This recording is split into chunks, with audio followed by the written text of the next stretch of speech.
I have performed this trick with 2 borrowed coins for years. It's a real fooler. You borrow the coins, you go right into it. You can do this while having some script. You can do it while humming a song. You can do it while muttering ancient gypsy incantations as people watch their reality crumble. Thank you so much. Good night. Okay, now what I have here is I got a Canadian dollar, and I got a Canadian dollar, and I got a nickel. What I've done is I've marked the nickel with an X because I want to make sure you guys can see the difference. And the lighting in here is not ideal. Look, the dollar. Going to keep that right in the fist there and watch what happens with the nickel. Because all I have to do is take my fingers. Watch very carefully. All I have to do is take my fingers and just tickle the coin. Just like that. Look. There's the dollar. And if there's the dollar, I want you to see nothing funny. Inside the fist now is the marked coin. Now you do that for people and they think, well, maybe you did something funny, some sort of fast action thing. So look, I'll try it again. Look. Make it a little more difficult. Increase the distance, as it were. Got the marked nickel, got the dollar. We'll try it again. Now watch. Watch the nickel. Okay, I'm being as fair as I can. Nickel, dollar. Here we go. I'm going to take the nickel, just wave it like a magic wand. You'll see it doesn't actually touch the fist. Just wave it like a magic wand, boom, like this, and look. Now there is the dollar, and if there's the dollar, nothing fancy, nothing tricky. Inside is the same marked nickel. Look, take it one step further. Put the nickel on the table, okay? Dollar, we're going to bury the dollar inside the glass. You can hear it. Inside, nothing tricky. We'll leave the dollar there, okay? I'm going to do this as fairly as I can. The nickel is right here. You can see the marked nickel. Watch, again, just a tickle of my fingers. Just like that, and look. Now there's the dollar, but if there's the dollar, look, no fancy camera cuts, inside the nickel. There's something about doing something impossible 3 times in a row that if you're not careful, people are going to feel that you're basically rubbing their face and your magicalness, your magic powers. Don't rub my face into your magic, so to speak. Okay, so I'm going to reveal the secret to that very coin. Remember, they're borrowed coins. You borrow the dollar, you borrow the nickel, though basically any 2 good contrasting coins, you can do something impossible 3 times in a row. I'm going to share with you 2 near the end of the video a couple of small points. Some subtleties, some techniques that are really going to help you whenever you're doing any coin magic, okay? So there's lots to stay tuned for with this. We're also going to have the question of the week. And I'm going to announce the winners of last week's In a Flash contest. I know a whole bunch of you entered the contest. Left a comment down below in hopes of winning this really cool card trick, my In a Flash. As always, you can check it out at sankeymagic.com. Watch the kick-ass preview there. And we're going to have the question of the week. And this week I'm giving away the most popular coin trick I've ever created. If you're an experienced magician, you can probably name it. 1, 2, 3, say it. I heard some of you say it. Holy moly. I know. Holy moly. I'm going to be giving away 12 of that coin trick as well. All that's happening. Let's jump into the question of the week right now. And then I'm going to start to show you the very cool secrets with this coin trick. And in fact, this coin trick has a cyclical nature.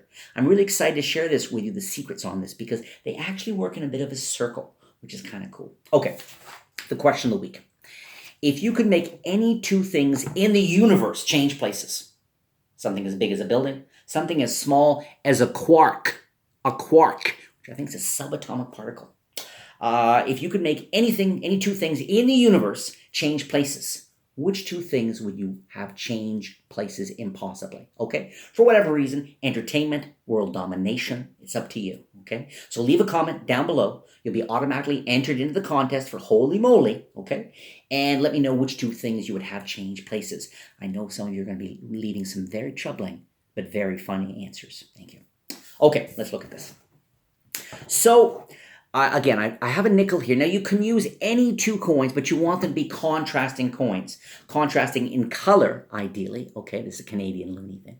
Contrasting in color and definitely in size. I've done this with a US $50 and an old-time penny when we used to have pennies in Canada. Great contrast so that people can see the difference. Very important. You need a mug or a coffee cup or something. You also need, yes, that 3rd coin. You need that 3rd coin. You're going to be using 3 coins throughout this whole thing, and you're 1 ahead, is what's called a magic, every step of the way. All right? I am starting with one of the nickels in what's called finger palm. It's in finger palm, okay? That's the same hand I'm holding the dollar, and I've got the nickel here. So the nickel's here, the dollar's here. And it really does look like, if you're casual about it, they're just holding 2 coins, okay? Now, I want it to look like I take the dollar and I open these fingers. I'm going to throw the dollar in the hand. That's what I want it to look like. But what I've actually done is thrown in the other nickel. I am already one ahead. And I'm using a move, one of my favorite moves, good beginner coin move called Bobo Switch. I know, Bobo. Magicians don't want to seem like clowns, but then they name their advanced coin magic or beginner coin magic techniques Bobo. The person who created this is credited is J.B. Bobo. He's a brilliant coin magician. He's got a big encyclopedia of magic you can get online somewhere. But so what is this switch? I taught this on one or two other videos. I want this to be a complete video though. So here, I am going to pick up the nickel and throw it into the hand. And when I do, I'm going to let this coin fall out. It's going to fall out from finger palm, boom. And I'm going to basically pull this one back in just with my thumb, okay? So one coin gets thrown out and the other coin gets pulled back into the hand. And you're not being subtle. This is not a tiny little gesture. I mean, here's a live performance. There's the nickel. You can see. Nice, Jay. There's the nickel, okay? Then when I throw it in the hand, I did the switch. I'll do it again. Switch. Watch the right hand. Switch. There's not much to see. Watch the left hand. You would swear, now you might get a little flash in the studio lights here, little flash of the nickel versus the dollar, but normally you never see that kind of thing when you're doing it. So that's the Bobo switch. That's the key to this. I'm also using something called a thumb palm, which will get, thumb palm is when you take a coin and you put it in the hand. I recently taught this with the cool bending bottle cap mind telekinesis trick, okay? That's the thumb palm. So those are the two techniques I'm mostly using. Watch the way the whole thing unfolds. Got that extra nickel there and the dollar. I've got this nickel here and I go, hey, watch carefully. It's an observation test. Now, I take the dollar and I pretend to throw it into the hand, but I'm switching the dollar for the nickel using that switch. Boom. Looks like the dollar went in, but really the nickel went in. Then, while people are looking at this, there's a couple different ways you can do this. But I'm going to take the coin and I'm going to move the dollar and clip it between my fingers. From here to clip it. That frees, because I want it to look like I just take my middle finger basically and just wipe that coin and it changes. So because this is here, look at this. So pretty. Here, wipe, change. Looks so pretty. What I've done is as I come over, okay, I've got this in a clip. I'm going to grab this in the thumb palm here, okay? Come over, grab this in the thumb palm and leave that behind.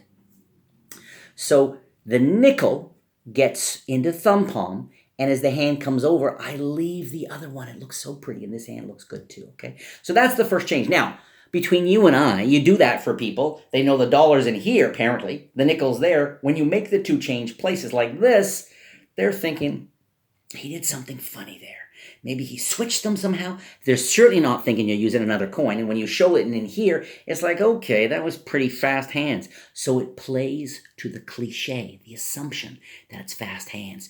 Great to set them up. They relax their guard. They think they know how you do it, which is why you up the ante. You build the trick.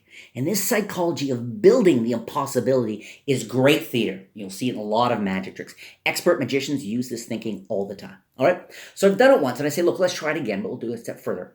Now, it's in thumb palm now, but I let it kind of fall from thumb palm and get it back into my curled fingers here as I'm moving up, okay? So you'll see here's, if you're burning my hands, you're watching me. I just did the change here. Now I come over and I grab this and I put this out here like this, and we're back to where we started. This is the cyclical nature of this trick. Back to where we started, okay? Got the extra nickel in the finger palm. I'm like this. So first phase, done. Second phase. Second phase, I do the exact same thing. I pretend to put it in the hand, do that Bobo switch, right? Grab this, and now what I'm going to do is I'm going to distance the hands. This is where you mess with people's minds, because it's one thing you did it once and they think, oh, I think you did it. But how do you do it when the hands are 2 feet apart? How do you do that? That's getting to impossibility, magic time. So you're here, you got the nickel, they can see it. I'm going to wave it.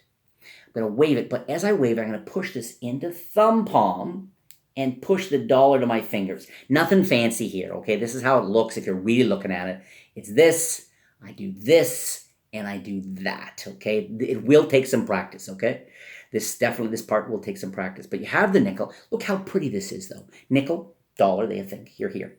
I push this in, I wave this, and I say, look, Just like that. And I put my focus here. I love the theater of this. I wave this. I don't draw attention to this change right away, necessarily. I wave. I've done my switch. I'm here, and only now do I look over here, and they go, damn it, what just happened? That's son of a... How do you... So you're there like that. You got the... And they go... There's a sense of, oh, please don't open that hand, and there is a nickel. Okay, so you've done it again, this time under ridiculous situation. To finish, because you want to build. To finish, I maybe hand someone the nickel, keep an eye on that. And I want to make it look like I take the dollar, we call them loonies, and throw it in the glass. And they hear it in the glass, they see it. And I'm just going to do that Bobo switch again, okay? It's at the fingertips. As I pretend to throw it in, it goes in, but it's actually, I held back the dollar, let the nickel fly. They heard it. And what's nice is I have, if you're new at sleight of hand and you feel nervous about having the hand secretly holding an item, well, with the glass, particularly one with a handle here, you can comfortably hold that and still have this concealed, right? You can hear it. I mean, now you're looking crazy fair. I mean, come on. But you're already half done, right? This goes down on the table, okay? You could ask someone to put their hand, but they have to kind of, you don't want them looking in. So you could say, well, just put your hand there like that. They do. You're here like this. And at the end, you're going to use Die Vernon's Spellbound Change. This is so easy, and it's really pretty. I'm going to hold the coin between like this, okay? Like that. I'm going to come over, and this coin, I'm going to leave this there. Basically, I want it to look like I come over and squeeze this, and when I squeeze it, it changes. But what I'm going to do is let that fall back. Boom. It's going to fall back behind the fingers into my hand, and I'm going to leave this coin in its place. It looks like this. Nothing in the hand but the nickel. Come over and rub or squeeze. Nothing in this hand because I've let that one fall. It's a timing thing. If you do it too soon, obviously, if I come over and I let that fall, people are going to see it too soon. If I do it too late, the coins are going to click together, or as magicians call it, we call it the coins talk. No joke. We're crazy. Okay, you're like this. But if you do it at the right time, they see the nickel change, and I like to do this throwing action. The nickel change, boom, into the dollar. Everybody goes, oh my God, what's going on? And everybody wants to look in here. So the focus moves from here, where you've secretly got something. It moves from here to there. And magic is all about the orchestration of focus. People always, they think they're one ahead. They're always behind the magician. Magician's always just slightly ahead. You do that. All focus is here. You can even dramatically spill this out here. It comes out. Now notice you can put that down too, and then take the glass and put it off to the side or whatever and get rid of the coin if you want at the same time. Now, there's a couple of other details I want to share with this that make this look even more magical, okay? So if you're interested in coin tricks, do not leave me just yet. I'm going to share you these. But let's announce the winners here. In a flash winners from last week's contest, you guys won. If I say your name, don't freak out. Don't, wherever you are, don't go to the bathroom, okay, unless you're on the bathroom. If you're on the bathroom right now and you're looking at my video, it's a little weird. I'm just saying that, okay? But here are the winners. If I announce your name, you've got to email my team at that's the email address, contact@sankeymagic.com. Let them know your real name, your shipping address, and they will send you in a flash. It's a crazy trick. You're going to love it, okay? Here are the 12 winners. Judah Diamond, Judahhu1, Judah Diamond. Oliver Beus, B-E-U-S, Oliver Beus. Travis Lopez, you won. Asaya Daniels, boom. Luis Navarro, you won. Emmanuel Harris, you won. Clarence Foskey, Ben Circo, Ross the Boss 100, already sound like a winner, Ross the Boss 100, you won. Roy Hanks, David Woodside, and finally, the tension's building online. Last winner, Anthony Pagano, P-A-G-A-N-O. You guys won. Congratulations. All right, let's drop into these 2 tips that can make a big difference. If you start and you show the 2 coins, it's one thing. It looks like you're just holding 2 coins. But if you can at the same time show your empty palms, empty hands, then it really sells the idea that you just have the 2 coins. And again, you don't draw attention to it. You say, and you can see I only have the 2 coins. No. So how do you conceal a coin? This is called the Ramsey subtlety. John Ramsey, a magician who was born in the 1800s, but really became famous, world-renowned magician in the 1900s, the early 1900s. John Ramsey created the subtlety. Notice if I have a coin hidden in my finger palm here, that I can show you the coins and even turn my hands like this. Now notice that I'm not closing my fist here. My hands are open. And you see the palm, and nobody ever realizes the up in the finger. So when you can do this, you could even do this, which is kind of funky. Kind of funky there, okay? You can even show, and if you want to cheat a little bit, you can take the left hand and open it up a bit more. Now it really looks like you just got 2 coins. So that's the Ramsey subtlety. Works beautifully. The other one little thing I want to mention is you can do a shuttle pass at the beginning. Now, this is David Roth, R-O-T-H, brilliant coin magician. He had this idea that you can show a coin here and then apparently show the same coin here. There's a coin. There it is. So it's a way of showing your hands empty apart from the 1 coin. But actually, I have the 2 coins, right? I've got this. And when I turn this hand over, it looks like I'm letting the coin fall into the other hand, but I'm holding it back in what's called, again, finger palm, okay? Best way to practice this stuff is to literally walk around in your life, driving the car, in line at the bank, whatever. Like anybody's in line at the bank anymore. Nice dinosaur reference. Is have the coins always there, okay? I can show you this, and as I turn the hand, I'm going to pretend to let it fall, but show you the one in the other hand. So what that allows me to do is show you, here's something with a nickel. I can pretend to do it backwards even. Here's something with a nickel, and along with a nickel, we're going to use the dollar. And boy, now they're convinced you only have the 2 coins using the Roth shuttle pass. There you have it. This is I love the circle of this, the way it builds. The holy moly question, don't forget your chance to win holy moly is leave a comment down below. If you could have any 2 things in the universe change places, any 2 things, which 2 things would they be? Leave a comment down below. Last thing I'm going to mention to you, beingmorebelievable.com.